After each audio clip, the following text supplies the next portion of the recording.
Mas Budi. Apa Mas? Udah dapat THR belum kemarin? Tuh saya yang ngasih. Intinya di hari apapun kita harus ini ya Ustadz ya.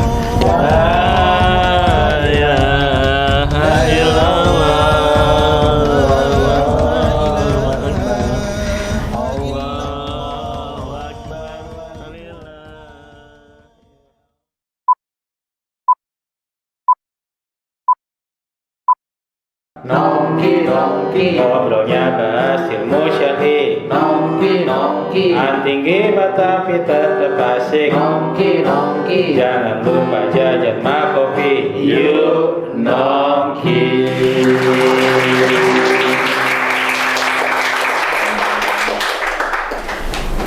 Assalamualaikum Ustadz. Waalaikumsalam warahmatullahi wabarakatuh. Permisi Ustadz. Insya Allah mohon maaf lahir batin. Apa kabar ini? Alhamdulillah. Baik. Taqabbalallah minna. Semoga puasa kita diterima oleh Allah. Sehat semua? Amin. Sehat. Alhamdulillah Ustaz, sehat Ustaz. Ini rencana mudik kapan Ustaz? Insya Allah habis ini. Habis ini ya. Wah. Oke Ustaz, ini sebelum kita mulai nih kita sapa dulu ya Sobat Nongki. Ya. Ini. Halo Sobat Nongki. Alhamdulillah ya, kita udah nggak kerasa kita sudah puasa selama 1 bulan penuh di bulan Ramadan kemarin, dan sekarang sudah masuk Syawal dan sudah masuk Lebaran, sudah nggak kerasa nih. Gimana? Sudah sholat Id semuanya? Sudah. Oke. Puasanya ada yang bolong? Ada pasti. Nggak ada ya. Ya, tapi mungkin yang wanita mungkin ada yang bolong ya. Oke. Mas Budi. Apa Mas? Sambil duduk. Oh ya. Saya sampai lupa mempersilakan. Oh ya, siap. Enggak apa-apa, dibuka aja. Iya. Ustaz, makasih Ustaz. Ya, ini. Aduh. Mana yang disuka silakan diambil. Ini Mas Budi gimana? Belum dipersilakan dulu. Nggak apa-apa. Baru saya buka kalau udah ngambil makanan. Halo Mas Jen, ini kan untuk tamu biasanya. Nah kita kan tamu. Iya, Apalagi memang kan ini suguhan untuk tamu. biar matur nuwun. Belum ada Ustaz. minumnya ya? Oh iya. Ya nggak usah repot, Ustaz. Tolong ambilkan minum nak. Ini ada tamu. Ya apalagi Ustadz ya, Ya. kita kan udah 30 hari puasa. Iya. Puasa loh Mas Jen. Oh. Ini hari raya Idul Fitri. Boleh makan. Boleh. Itu. Malah haram berpuasa. Haram Mas. Tapi Silakan ya, Mas Yan, silakan. Iya, tapi jangan gitu juga Mas. Kan belum dipersilahkan. Walaupun pengen balas dendam ya maksudnya ya. Iya, tapi kan buat tamu. Oh. Ya Ustaz, mohon maaf ini Mas Budi ini gak di warkop, gak di rumah Ustaz ya kelakuannya gini. Tapi karena sekarang hari Lebaran kita sekalian mohon maaf lahir batin. Mohon maaf Ustadz. Saya juga minta maaf atas kesalahan-kesalahan saya. Ya. Sama-sama Ustaz, semoga kita jadi lebih baik lagi setelah ini. Amin. Amin. Ya, nah ini sekalian silaturahmi ya kawan-kawan Nongki. Wah ini nggak usah repot-repot Ustaz. Nggak repot. Iya. Wah, Silakan Mas Bud, silakan. ini nggak apa-apa ya Ustaz ya? Iya. Saya Oh, nggak dibuka aja. Bismillahirrahmanirrahim. Sekarang nggak boleh puasa Mas Budi. Iya Ustadz, 30 hari loh Mas Jen berpuasa loh. Kemarin bolong nggak puasanya? Alhamdulillah Ustadz. Alhamdulillah ya. Alhamdulillah ini ya full ya. Full Ustadz. Wow. Silakan. Siap. Silakan. Nah ini sekalian silaturahmi nih Ustadz ya ke rumah Ustadz, kita boleh ya tanya-tanya berkaitan dengan ngobrol-ngobrol lah Ustadz berkaitan dengan Lebaran ini gimana. Nah ini kan tadi kebetulan Mas Budi bilang mau membalas dendam selama 1 bulan. Mas Budi mau nahan makan, amarah, emosi, dia mau balas dendam semuanya Mau diluapin semuanya. Nah, Betul. sebenarnya saya penasaran Ustaz, gimana sih waktu zamannya Nabi dan sahabat Nabi pada saat itu dalam merayakan hari raya Idul Fitri itu? Apakah seperti ini atau bagaimana, Ustaz? Yang jelas di zaman Rasulullah itu para sahabat dan Nabi merayakan Idul Fitri dengan sukacita, ya. Dengan senang hati. Masya Allah. Nah, senang hati, kumpul-kumpul dengan kerabat, dengan tetangga, sambil makan-makan, itu adalah tradisi yang memang diajarkan. Tapi ya jangan balas dendam tadi itu istilahnya. 30 Sampai balas dendam. Iya. Artinya makan sesuai dengan ketentuan yang ada tentang makan dan minum, sama saja. Meskipun ini tidak boleh puasa, haram bahkan hukumnya puasa karena hari raya, tapi makannya juga tidak boleh berlebih-lebihan. Tetap kulu washrobu wala tusrifu. Itu tetap berlaku. Makanlah, minumlah, dan jangan israf, jangan berlebih-lebihan. Karena berlebih-lebihan itu tetap tidak baik. Dalam sebuah hadis Nabi juga menjelaskan, ma mala'a adamiyun wi'aan syarran min batnih. Tidak ada penyakit yang lebih bahaya daripada ketika perut ini terisi penuh. Kalau misalnya terpaksa harus isinya banyak, setidaknya itu dibagi 3. Wasulusun li ta'amihi, wasulusun li syarabihi, wasulusun li nafasihi. Jadi kalau misalnya memang mau makan agak lumayan banyak, fa in kana la mahalah gitu ya. 1/3 untuk makan ya nasi misalnya, 1/3 untuk minum, 1/3 untuk udara, untuk kita bernapas. Itu tetap seperti itu, meskipun ini hari raya, sama saja. Tetap ada batasan-batasannya. Maka istilah balas dendam itu tidak boleh balas dendam. Dan sebenarnya orang balas dendam itu nggak nunggu hari raya kok. Kalau sudah kemarin waktu beduk azan maghrib itu sudah banyak yang mulai balas dendam ya. Ini Mas Budi ya, Mas. Semua menu makanan kurang waktunya Ustaz. Pak subuh sampai malam. Iya. Tuh, tapi ya balas dendam ya Ustaz ya. Kita diajari puasa itu bukan untuk balas dendam di malam hari, tapi kita agar terlatih bagaimana merasakan lapar, terlatih bagaimana agar perut ini lebih teratur gitu ya di dalam mengisi makanan, sehingga diwajibkan puasa. Kalau kemudian siang puasa malam balas dendam, berarti ruh dari puasa itu kita tidak dapat mencapainya. Jadi keinginan atau tujuan dari diadakannya puasa tidak berhasil kita dapatkan. Oh, oke. Jadi jangan balas dendam, Mas Budi. Tapi tetap dimakan. Makan Cuma camilan saja. Alhamdulillah. Intinya di hari apapun kita harus ini ya, Ustadz ya. Tidak boleh berlebih-lebihan. Iya. Entah itu lebaran atau harinya. Kan puasa itu ya sebagai pembelajaran bagi kita. Loh Ustaz, Bukan kalau hanya nggak boleh rutinitas. berlebih-lebihan Ustaz, Iya. tapi tetap para sahabat itu merayakan dengan sukacita Ustaz ya. Iya. Kalau kita lihat dari kehidupan sekarang Ustaz, sukacita orang-orang ini diperlihatkan dengan menjelang Idul Fitri, mereka membeli barang-barang yang baru Ustaz, baju baru, perabot-perabot baru. Apakah sukacita yang seperti itu Ustaz, yang dicontohkan oleh Rasul dan para sahabat Ustaz? Maksudnya sukacita yang seperti apa Ustaz? Sukacita menyambut Lebaran itu diawali dengan hati yang gembira tentu saja. Kemudian kita aplikasikan dalam keseharian. Di zaman Rasulullah, ya sukacita itu ditunjukkan dalam bentuk kumpul-kumpul makan-makan bersama keluarga. Kalau misalnya ada yang mau menggunakan atau memakai baju baru itu bagus ya. Rasulullah itu ketika melakukan sholat Id memang menggunakan baju yang paling bagus. Karena Rasulullah sallallahu alaihi wasallam yalbasu lahuma ajmalas siyab. Rasulullah untuk melakukan sholat Id, Idul Fitri dan Idul Adha, beliau menggunakan baju yang paling indah, paling bagus.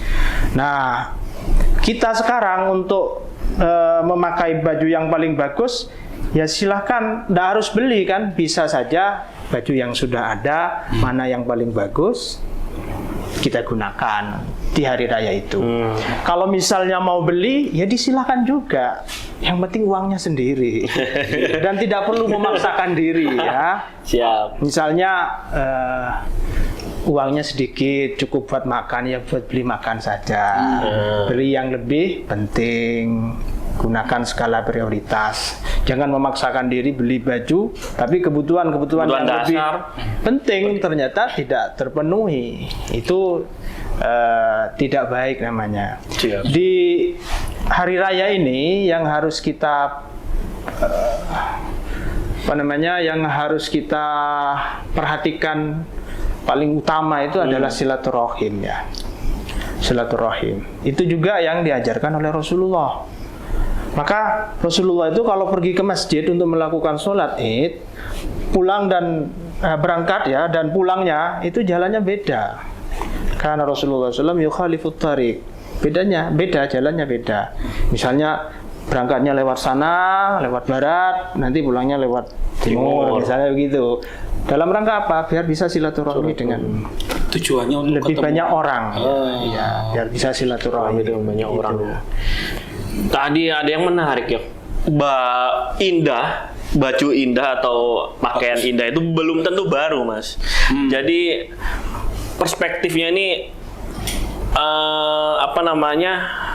perlu ditekankan lagi bahwasannya indah itu belum tentu harus beli baru. Tidak harus Tidak harus. beli baru. Tidak. Baju kita yang paling bagus ya itulah pakai di hari raya itu aja. Apalagi kalau uang pas-pasan maksudnya. Nah, Maksa orang tua harus beli. iya. Malah mudarat Ustaz ya. Ini sudah dapat THR belum kemarin? Duh, saya yang ngasih. Kan ini punya warkop nongil, Ustaz. Iya. Nah, alhamdulillah tadi ini ya Ustadz ya, menekankan silaturahim. Nah, dan ini juga salah satu bentuk silaturahim kita ke Ustadz Nas, Iya. dan nanti juga mungkin kita akan silaturahim ke tetangga-tetangga yang lain ya, Mas Budi ya. Iya. Betul. Oke. Nah, mungkin selanjutnya ini Ustadz, apa berkaitan dengan adab ya ketika kita silaturahmi ke orang lain atau ke siapapun, keluarga kita atau tetangga kita, itu adab kita bagaimana dalam bertamu atau dalam mengunjungi para keluarga dan saudara kita. Mungkin Ustadz ada pandangan ini, mungkin biar Mas Budi dan saya ini ketika ke rumah orang lain ini biar bisa tahu ini adabnya itu seperti apa. Apalagi saya Ustaz. Iya. Nah, ini menekankan diri ya. Iya, adab bertamu itu berlaku kapanpun. Oke. Tidak hanya di hari raya ini, tapi di hari-hari yang lain juga berlaku yang namanya adab bertamu. Pertama tentu awali dengan salam ya, awali dengan salam, minta izin untuk masuk. Kalau misalnya tidak dipersilahkan untuk masuk ya jangan masuk. Gitu ya.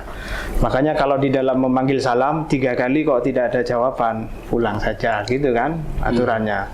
Berarti tidak ada tuan rumahnya, atau ada tapi tidak berkenan, bisa jadi begitu kan ya, maka sebaiknya pulang. Kemudian pilih waktu yang tepat, itu diantara adab bertamu. Jangan jam 1 malam 1 dini hari ya, jam 2 berkunjung, itu adabnya kurang. Kecuali memang ada janjian jam segitu, silahkan, tidak apa-apa. Sahur bersama, Iya. nonton bareng. Berarti kita tadi mau minta maaf Ustaz ya. Iya. Kita belum dipersilakan masuk, udah masuk. Kan saya persilahkan tadi. Oh iya. Iya sudah. Oh, Nah, ini agak kurang fokus ini, mohon maaf lagi Ustaz. ya kan Iya. ini tadi. Oh enggak, silakan. Kemudian Terima kasih Ustaz. di antara adab bertamu menjaga pembicaraan, menjaga sikap begitu Siap. ya. Seperti biasa lah seperti itu. Artinya jangan sampai kita ini ingin cari pahala tapi dosanya juga dapat begitu. Enggak boleh seperti itu. Bundling pahala, banding dosa. Orang silaturahim kan ingin dapat pahala. Ya. Kalau misalnya silaturahim malah diisi dengan ghibah, dengan kata-kata yang tidak baik, malah kan dapat dosa juga kan. Itu. Lalu kemudian di antara adab bertamu itu tidak terlalu lama begitu ya. Tidak terlalu lama. Artinya waktunya proporsional ya. Baik. Artinya jangan terlalu lama begitu di rumah orang, itu juga dilarang karena bisa saja orang punya Janji atau agenda lain ya. Atau agenda apa Siap. lain itu. Kalau spesifik waktunya pripun Ustaz? Bagaimana? Apakah ada ketentuan yang Setiap anjurkan? Mungkin setiap lingkungan punya waktu masing-masing ya untuk berkunjung.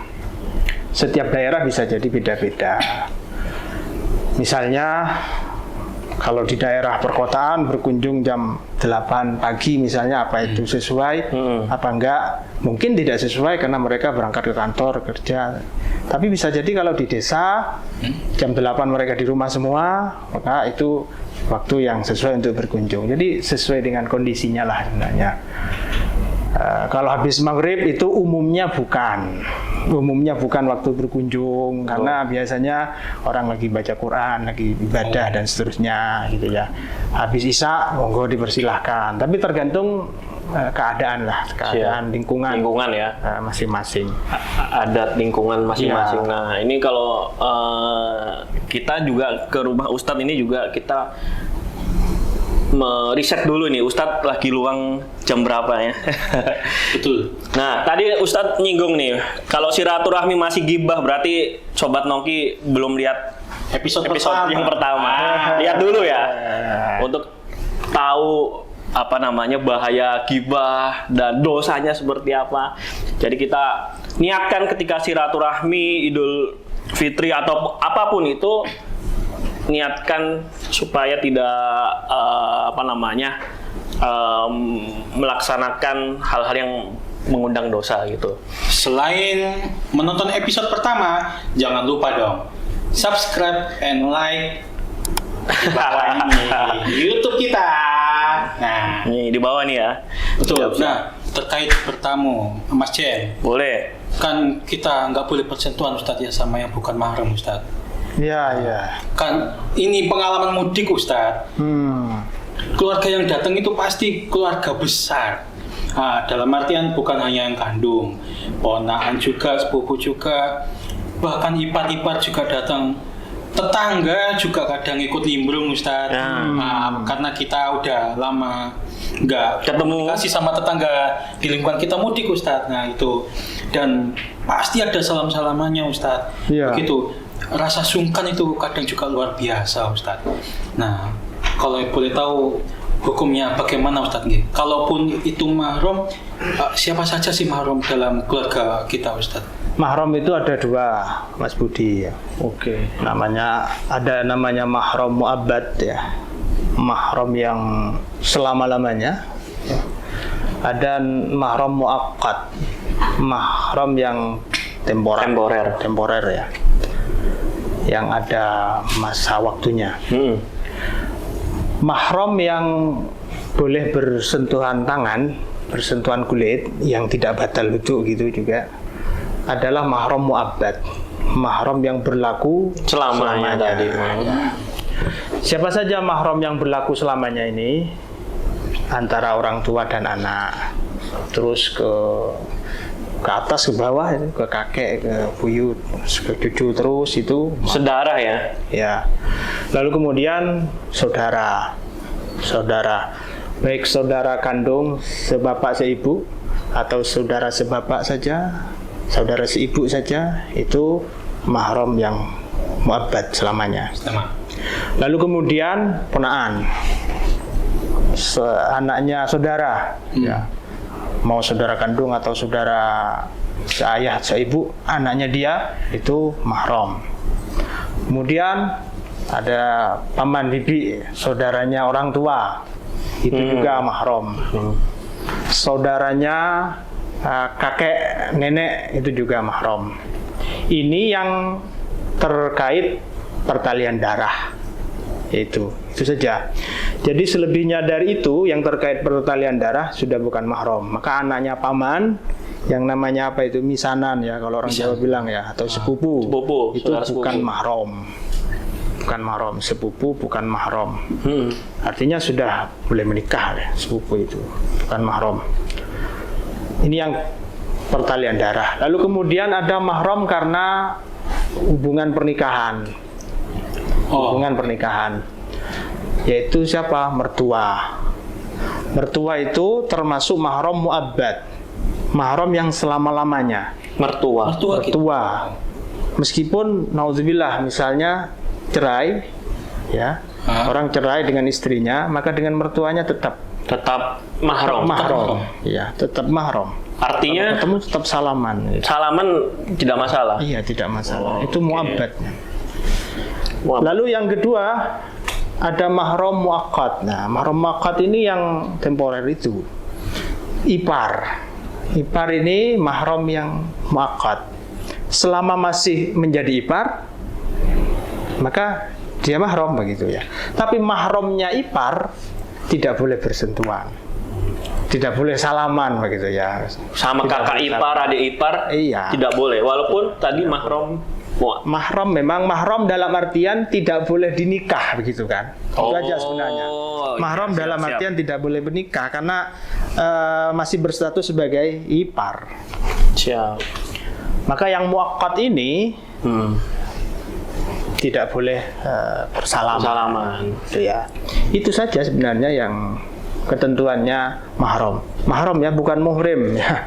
Mahram. Orang sering menyebut muhrim. Kalau muhrim itu orang yang berihram ke Mekah sana ya. Jauh Ustaz ya. Orang yang berihram, muhrim itu namanya. Bukan muhrim itu berarti salah Ustaz. Salah kaprah. Oh ya Allah. Bukan muhrim. Bukan mahram harusnya. Bukan mahram. Yang benar Ya, bukan mahram. ingat ya teman-teman Nokia. Beda mahram dan Muhrim. muhrim. Jadi laki-laki dan perempuan yang mungkin tidak misalnya tidak satu keluarga, tidak ini itu bukan mahram ya, bukan muhrim. iya. Wah, ini catatan yang menarik ini. Jadi mahram itu paling jauh paman ponan ya. Paman ponan itu paling jauh. Sepupu sudah bukan mahram. Siap. Lalu kemudian ada hal lagi yang sering diperselisihkan ini tentang salaman. Bagaimana dengan orang kerabat kita bukan mahram kita, lain jenis tapi sudah sepuh, boleh tidak salaman? Nah, ini yang diperselisihkan oleh ulama. Jadi musafahatul ajuz itu.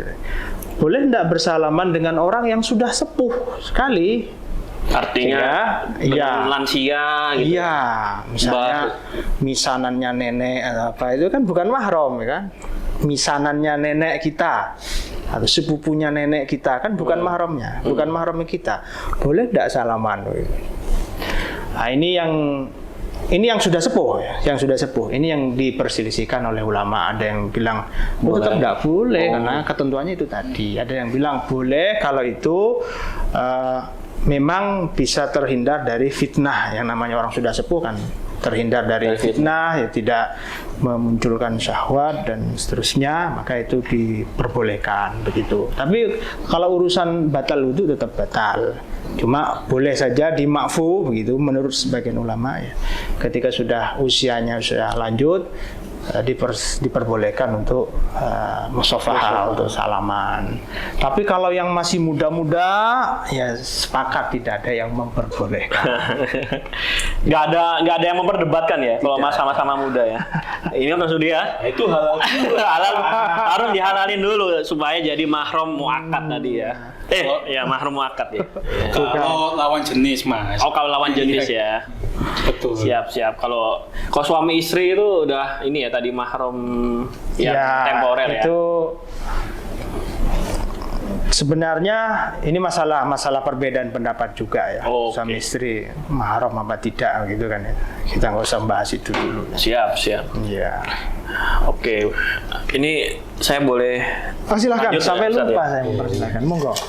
Sampai lupa kalau tadi mau makan. Ini keripik singkong ya. Kadung itu Mas Jen. Oh, Nah ini Ustaz. Saya mumpung ingat nih Ustaz. Ya. beberapa kali saya unjung-unjung Ustaz, silaturahmi ke tempat-tempat teman atau saudara. Nah, yang nggak tahu ya Ustaz, ya saya kadang ada kecewa ketika ada kaleng biskuit Ustaz. Ya. Waktu saya buka ternyata isinya rambak Ustaz. Oh, beda. Ya, Itu kayak inilah ya, misalnya ya, ini. Iya. Kok pas banget loh Mas Budi. Ini mau tapi saya nggak kecewa Ustaz, udah dibuka Iya. duluan tadi. Kadung ya. Iya. Nah, itu gimana itu, Itu nggak Ustaz? apa-apa Ustaz ya. Gak apa-apa, gimana maksudnya, Mas? Ya Maksud Budi. mungkin karena adanya kalengnya ini, isinya ini. Oh, kalengnya dengan Iya. isinya kok beda. Ya, kita Apa itu boleh nggak begitu? ada tujuan bohong atau gimana? Oh, iya. Itu Ustaz. Iya. Nggak ada niatan. Iya. Karena kan biasanya kalau kita ke rumah-rumah warga atau tetangga saudara gitu, ketika ekspektasi kita itu sesuai dengan isi, iya. sesuai dengan kalengnya, tapi isinya kok gini, nah itu kan jadi kecewa. Iya kecewa atau gimana ya? Kalau Itu saya gimana, sudah Ustaz? nggak pernah berekspektasi demikian ya. Kalau melihat kaleng biskuit, pasti rengginang ini isinya. Ekspektasi kita harus Iya. diturunkan ya. Berarti kita hanya ya Mas Jen ya. Berarti Ya tidak masalah sebenarnya kan, kita tidak bermaksud membohongi orang. Jadi ya kalau yang tidak boleh itu misalnya kaleng biskuit diisi rengginang lalu dijual online dibilangin ini biskuit gitu ya. nah itu karena Dikirim lalu ternyata dibuka kok beda isinya. Itu Kalau yang untuk- tidak boleh. Ya. dijual ya. Iya. Karena tidak Kalau ini sesuai. kan hanya sekedar Suguhan. Ya sebagai wadah saja, sebagai saja. tempat saja gitu. Siap Ustaz. Dan saya kira itu sudah biasa kok di Lebaran itu. Ya. Ya, isinya beda dengan Siap. kalengnya. Oke, Ustadz. Ini tadi apa namanya? Kan kita tidak boleh berlama-lama ya, Ustadz. Mungkin Ustadz ada agenda. Mungkin ada pesan-pesan terakhir ini untuk sobat Nongki yang sedang merayakan Lebaran, Hari Raya, Idul Fitri dimanapun sobat Nongki berada. Monggo Ustadz, jika ada pesan-pesan. Ya, terima kasih sahabat Nengki dimanapun berada. Alhamdulillah kita patut bersyukur.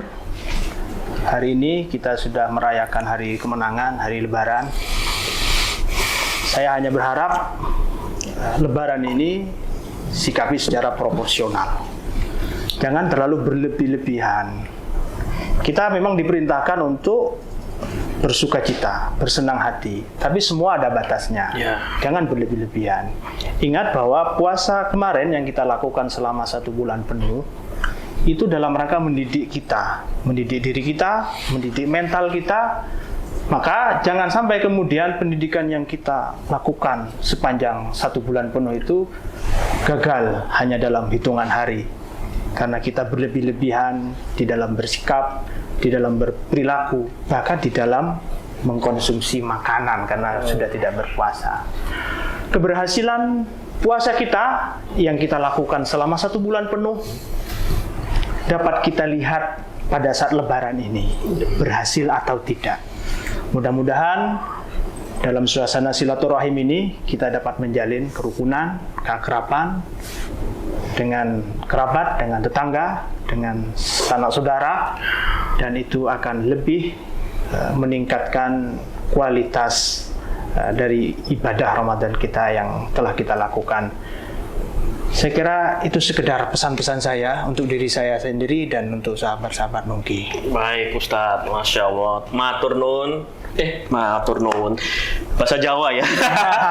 Terima kasih Ustadz. Sama-sama kunjungannya, saya yang berterima kasih sudah didatangi di sini. Ya, atas nasihat-nasihatnya untuk Amin, amin. sahabat Nongki dimanapun berada dan sahabat Nongki yang ada di studio ini. Nah, kita izin pamit, Oh, nggih. gitu ke susu. Ustadz Saya ya. mudik Ustaz. Oh iya. Mau mudik ini. Iya. Nah ini sahabat Nongki sudah di sini semua. Silakan. Kita salam-salaman dulu. Salam-salaman dulu, iya, tapi iya, sebelum salam-salaman ya sama sahabat Nongki yang ada di studio ini, kita tutup dulu podcast ini Ustadz ya. Terima kasih sahabat Nongki. Ingat kata Ustadz, tidak boleh berlebih-lebihan ya. Dan kita harus merayakan dengan proporsional, merayakan hari raya ini dengan proporsional. Baik, terima kasih sekali lagi atas semua panitia yang telah mendukung podcast Nongki ini. Kami mengucapkan selamat Hari Raya Idul Fitri, taqabbalallahu minna wa minkum. Mohon maaf lahir batin, tapi jangan lupa like, komen, dan subscribe di bawah ini ya. Oke, bye-bye. Wassalamualaikum warahmatullahi wabarakatuh. Wah.